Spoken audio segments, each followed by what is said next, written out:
What's going on, guys? It's your boy Adoptionism here, and today we're doing another Gwent video, and the girlfriend's just staring at me looking like I'm weird. Yeah, we're doing this. Somebody posted about different stuff, like uncommon Gwent decks, and this one just sticks out to me. I told my girlfriend it reminded me of Exodia from Yu-Gi-Oh! Because I'm a nerd, but whatever. Anyway, we're calling this one the Letho God, and I'm gonna tell you why. Now, I'm not taking sole credit for creating this idea and stuff.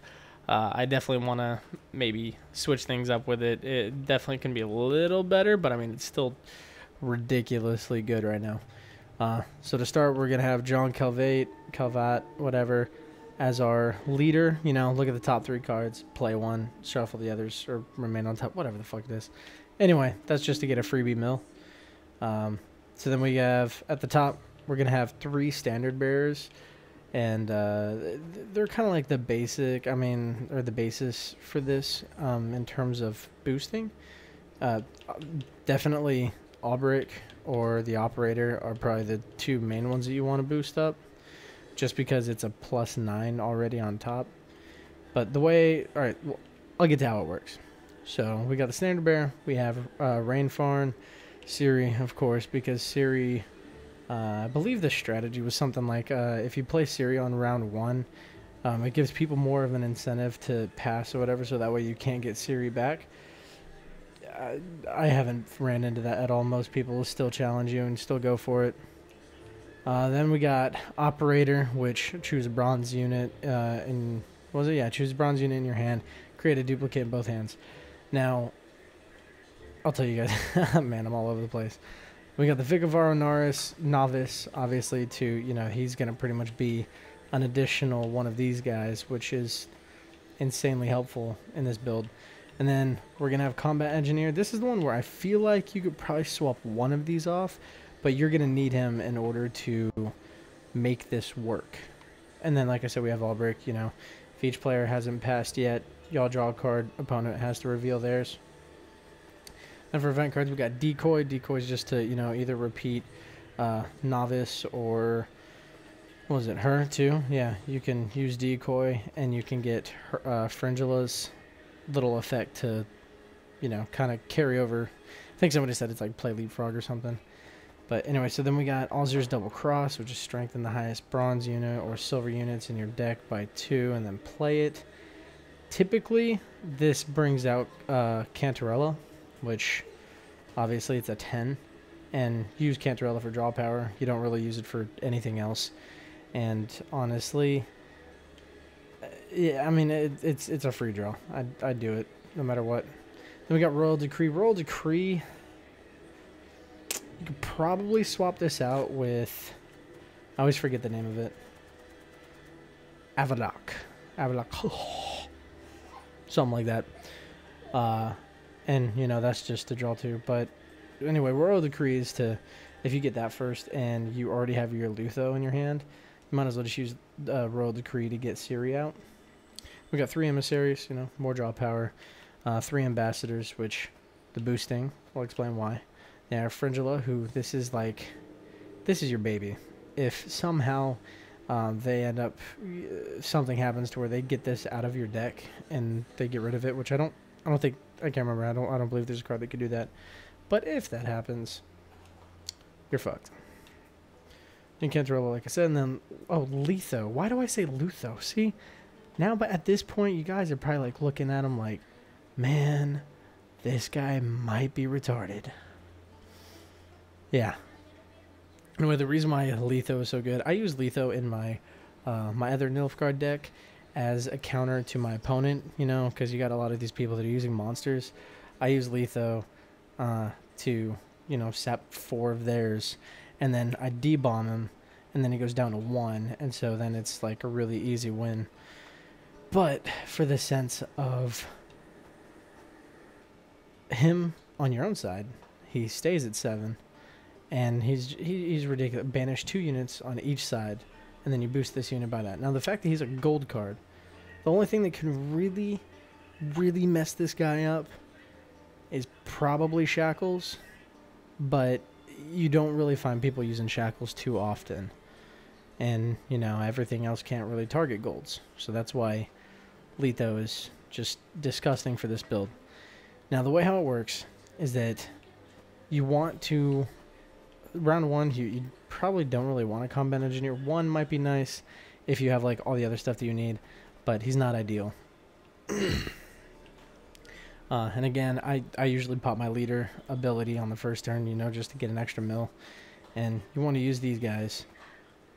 And the way how you want to play it is to make your opponent on round 1 usually, like, pass, because they're like, oh, this guy's just fucking with me. And probably in their head, they're thinking that they could win round 2 and 3.